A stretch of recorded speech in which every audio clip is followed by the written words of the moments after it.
नमस्कार, मैं सानू बालियान आपका अपने यूट्यूब चैनल पर स्वागत करती हूँ। आज की वीडियो भारत की राजधानी दिल्ली से लगे राज्य हरियाणा के नूंह और गुरुग्राम के बारे में है। 31 जुलाई को नूंह में जमकर पत्थरबाजी, तोड़फोड़ और आगजनी हुई। सवाल सरकार पे भी उठता है और प्रशासन पे भी। आइए जानते हैं कि इस पत्थरबाजी, आगजनी और तोड़फोड़ के पीछे के कारण क्या रहे। 31 जुलाई को ब्रजमंडल जलाभिषेक यात्रा निकाली जानी थी, जिसे विश्व हिंदू परिषद और बजरंग दल के कुछ कार्यकर्ता आयोजित कर रहे थे। यह यात्रा नल्हड़ से शुरू होकर शहर के अलग अलग मंदिरों से होते हुए श्रृंगार मंदिर तक जानी थी। यात्रा के लिए परमिशन भी मिल गई, लेकिन यात्रा से 2 दिन पहले मोनू मानेसर नाम के एक व्यक्ति का वीडियो सोशल मीडिया पर आया, जिस वीडियो में मोनू मानेसर अपनी टीम के साथ उस यात्रा में आने का दावा करता हुआ नजर आया। इसी बात से शायद हिंसा की घटना का पहले से ही अंदाज़ा लगा लिया जाना चाहिए था, जो कि शायद ना तो सरकार ने लगाया और ना ही प्रशासन ने। भाजपा के जिला अध्यक्ष गार्गी कक्कर द्वारा हरी झंडी दिखाए जाने के बाद यात्रा शुरू हुई, लेकिन इस यात्रा में मोनू मानेसर शामिल नहीं हुआ। अफवाहें आती रही कि शायद मोनू मानेसर यात्रा के बीच में शामिल हो जाए। मोनू मानेसर खुद को बजरंग दल का सदस्य और गोरक्षक बताता है। नूंह एक मुस्लिम बहुल इलाका है और मोनू मानेसर पर 2 मुस्लिम, नासिर और जुनैद की हत्या का भी आरोप है। मोनू मानेसर के इस यात्रा में शामिल होने का मुस्लिम पक्ष ने विरोध किया और सोशल मीडिया पर मोनू मानेसर के खिलाफ पोस्ट लिखने शुरू कर दिए। तिरंगा चौक पर अफवाह के कारण हिंसा भड़क उठी, जमकर पत्थरबाजी हुई, तोड़फोड़ की गई और आगजनी तक हुई।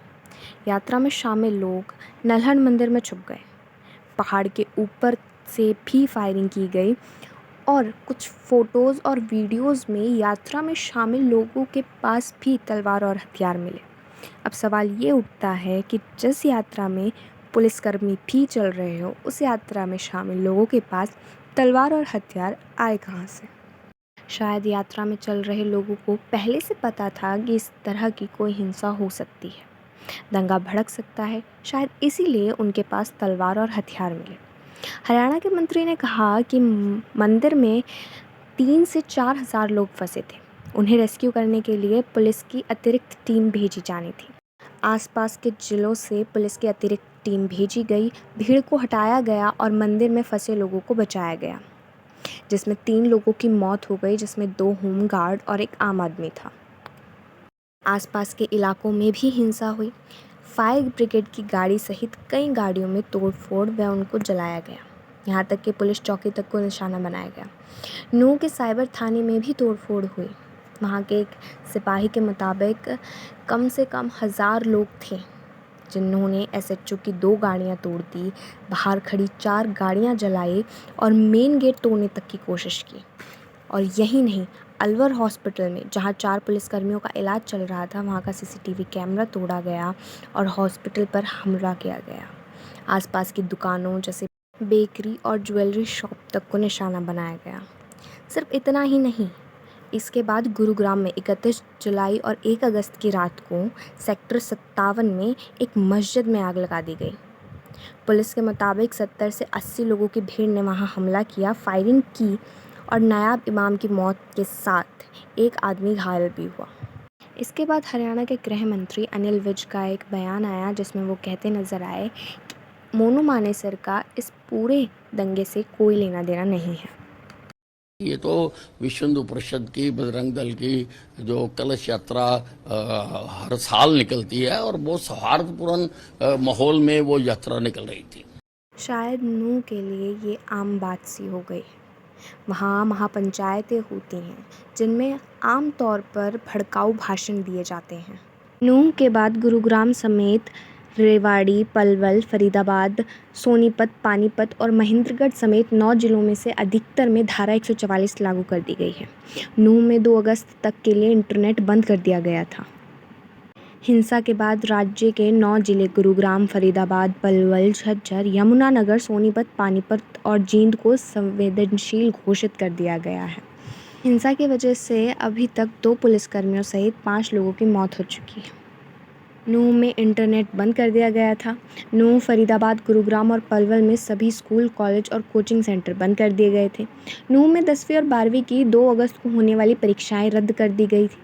तनावपूर्ण हालातों को देखते हुए नूंह, फरीदाबाद, पलवल और गुरुग्राम में मानेसर, पटौदी व सोहाना इलाके में 5 अगस्त तक की आधी रात तक के लिए इंटरनेट बंद कर दिया गया है। नूंह में सोमवार को भड़की हिंसा के 2 दिन बाद भी कर्फ्यू जारी है। नूंह की कानून व्यवस्था को लेकर सरकार और प्रशासन दोनों पर लगातार सवाल उठ रहे हैं। इस हिंसा में एनडीटीवी की एक रिपोर्ट ने हरियाणा के शीर्ष अधिकारी ने भी माना है कि नूंह में पुलिस और प्रशासन हालात को भांपने में नाकाम रहा। उन्होंने कहा कि इतने बड़े पैमाने पर हिंसा कैसे हुई, ये पता लगाने के लिए अभी भी जांच चल रही है। पुलिस हिंसा के लिए उपद्रवियों द्वारा फैलाई गई अफवाहों को जिम्मेदार ठहराती है। सवाल ये है कि जब मोनू मानेसर का वीडियो पहले से ही सोशल मीडिया पर चल रहा था, जिसमें वो कह रहा था कि वो नूंह आएगा, ऐसे में ब्रिजमंडल जलाभिषेक यात्रा के रास्ते पर पुलिस ने पहले से ही पर्याप्त तैनाती क्यों नहीं की? क्या प्रशासन को पहले से सोमवार के तनाव का अंदाज़ा नहीं हो पाया था? जबकि ये बात सामने आ रही है कि भीड़ में कई लोग पत्थर और हथियार लेकर पहुंचे थे, तभी तो शोभा यात्रा पर पत्थरबाजी हुई। ऐसे में क्या इसे खुफिया विभाग की नाकामी नहीं मानी जाना चाहिए? प्रशासन और सरकार की कानून व्यवस्था को देखते हुए सवाल बहुत उठते हैं। उन सवालों की सूची ख़त्म नहीं होती। इन सवालों पर सरकार और प्रशासन के जवाबों का इंतज़ार रहेगा, जो शायद ना ही आए। इसी के साथ आपसे अलविदा चाहूँगी। वीडियो को अंत तक देखने के लिए धन्यवाद। वीडियो पसंद आई हो तो लाइक कीजिए और इस हिंसा के बारे में आपकी क्या टिप्पणी है कमेंट बॉक्स में ज़रूर बताइएगा। तब तक के लिए नमस्कार।